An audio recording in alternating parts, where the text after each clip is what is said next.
زیادہ تر جو فوکس رہتا ہے وہ نوجوانوں پہ رہتا ہے، کیونکہ نوجوانوں کو اس دور کے میں جو ہے وہ ایک اصلاحی پہلو کر لے جانا.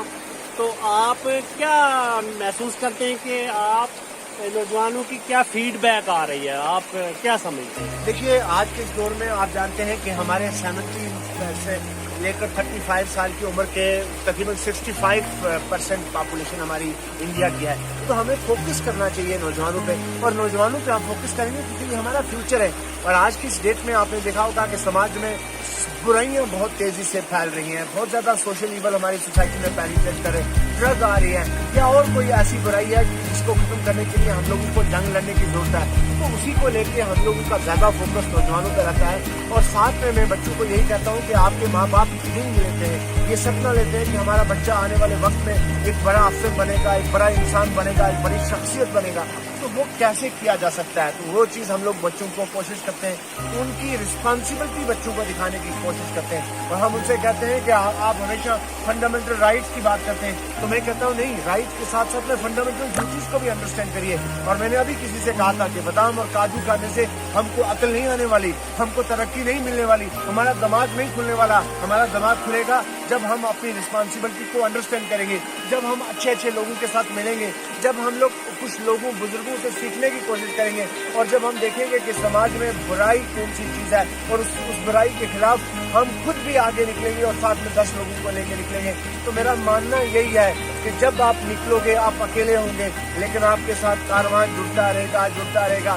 جب آپ کسی مکان کو بنانے کی تیاری کرتے ہو تو ایک پتھر لگاتے ہو، پھر دوسرا، پھر تیسرا، پھر چوتھا، پھر بہت سارے پتھر جب جڑتے ہیں تو ایک دیوار بن جاتی ہے، اور جب بہت ساری دیواریں جڑتی ہیں تو ایک مکان بن جاتا ہے اور اس مکان میں آپ رہتے ہو. اسی طرح سے ہم کو کسی بھی کام کرنے کے لیے ہم یہ لے کے چلتے ہیں کہ نہیں، ہم کو آگے آنا ہے، اور جب ہم آگے آئیں گے اور اچھا کام ہوگا اور اللہ تعالیٰ کو اگر وہ کام پسند آئے گا تو لوگ بہت سارے جڑ جاتے ہیں اور اس میں مزہ آتا ہے. تو اس سے ہارڈ ورک ہے، بہت زیادہ محنت کرنی پڑتی ہے، اپوزیشن بھی ہوتی ہے، کرٹکس بھی ہیں، لیکن ہم نے کرٹکس کو ہمیشہ پازیٹیو لیتے ہیں اور کہتے ہیں کہ نہیں شاید ہم پہ ہی غلطی ہے اگر کوئی ہمیں کرٹیسائز کر رہا ہے. تو ہم کوشش کرتے ہیں کہ اس کو امپروو کیا جائے، اور آج اللہ کا کرم ہے کہ نوجوان بہت زیادہ ہمارے ساتھ ہیں.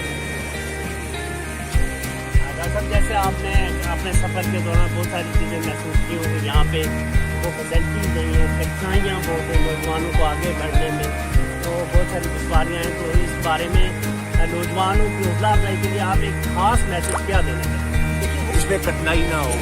وہ کیا زندگی ہے جب آپ کو بیٹھے بیٹھائے کوئی چیز مل جائے اور اس کی کوئی آپ کو قدر بھی نہیں ہوتی، کوئی ویلیو بھی نہیں ہوتی ہے. اور ویلیو اسی چیز کی ہے جو آپ ہارڈ ورک سے لیتے ہو، اور ہارڈ ورک کرنے والا زندگی میں کبھی بھی ناکامیاب نہیں ہو سکتا. میرا یہ ایمان ہے، میرا ماننا ہے، اور میں نے پریکٹیکلی زندگی میں دیکھا ہے. میں نے بڑی بار ایگزامپل دیا ہے کہ جب آپ گھر سے نکلتے ہو تو راستے میں آپ کے پاس بالکل پلین راستہ نہیں ہوگا، روڈ نہیں ہوگی کہ آپ شراتے سے آپ گاڑی کو لے جاؤ گے. راستے میں آپ کو جمپ بھی لگیں گے، راستے میں آپ کو پتھر بھی آئیں گے، پہاڑ بھی آئیں گے، رکاوٹیں بھی آئیں گے. لوگوں نے روڈ توڑ کے بھی رکھی ہوگی. آپ کو رکنا ہے، سنبھلنا ہے، سمجھنا ہے، اور آہستہ سے گاڑی کو لے کے چلے جانا ہے. کامیاب انسان وہی ہے جو گھر سے نکلتا ہے اور ان پریشانی کے ساتھ جنگ کرتا ہے. جنگ کا مطلب 47 لے کے یا تلواریں لے کے نہیں ہے. جنگ کا مطلب یہ ہے کہ آپ سماج میں اچھائی کے لیے لوگوں کو تیار کریں اور ان کو کہیں کہ نہیں یہ راستہ صحیح ہے، اس راستے پہ چلے گے تو آپ منزل پہ پہنچ جاؤ گے. اور آخری بار میں اپنے تمام ان دوستوں کو، نوجوانوں کو کہوں گا کہ نوجوانوں، جو بچے آج تک اپنا ٹارگٹ فکس نہیں کر پائے وہ کامیاب نہیں ہو سکتے. جب تک آپ ٹارگٹ آپ کا نہیں ہوگا، آپ کی منزل نہیں ہوگی، آپ نہیں کچھ بھی کر سکتے ہو. آپ ایک منزل کو فکس کریے، اور کبھی بھی آپ نے یہ نیگیٹو بات نہیں آنے دیجیے کہ میں نہیں کر سکتا. آپ ہمیشہ جب بھی کوئی مشن لے کے چلتے ہو تو آپ یہ سوچا کرو کہ صرف میں ہی کر سکتا ہوں. اور جس دن آپ کی یہ بات ہوئی تو آپ کی زندگی بہت بہتر ہونے والی ہے. اور دوسرے نمبر پر لوگوں کی خوشیوں کے لیے جینے کی کوشش کیا کریں. لوگ خود تو خوش ہو جاتے ہیں، لیکن اگر آپ کی وجہ سے کوئی دوسرا خوش ہو جائے تو آپ کی زندگی بہترین ہو جائے گی. میں ہمیشہ بچوں کو ایک ہی فوکس کرتا ہوں کہ آپ کے راستے میں جب آپ چلو گے تو بہت ساری مخالفتیں آئیں گی، لیکن آپ نے ان کی طرف بند ہو جانا ہے، کان بند کر لینے اور بہرا بن جانا ہے، اور آپ نے چلتے رہنا ہے. اور ایک وقت آئے گا جب آپ منزل مقصود پہ پہنچ جاؤ گے. میں ان تمام بچوں کو کہوں گا ایک ہی آخری بات کہ آپ کی جب ڈٹرمنیشن ہوگی، سنسیئرٹی ہوگی، ڈیڈیکیشن ہوگی، آنیسٹی ہوگی اور ایک کمٹمنٹ ہوگی تو آپ کی ترقی بھی ترقی ہے.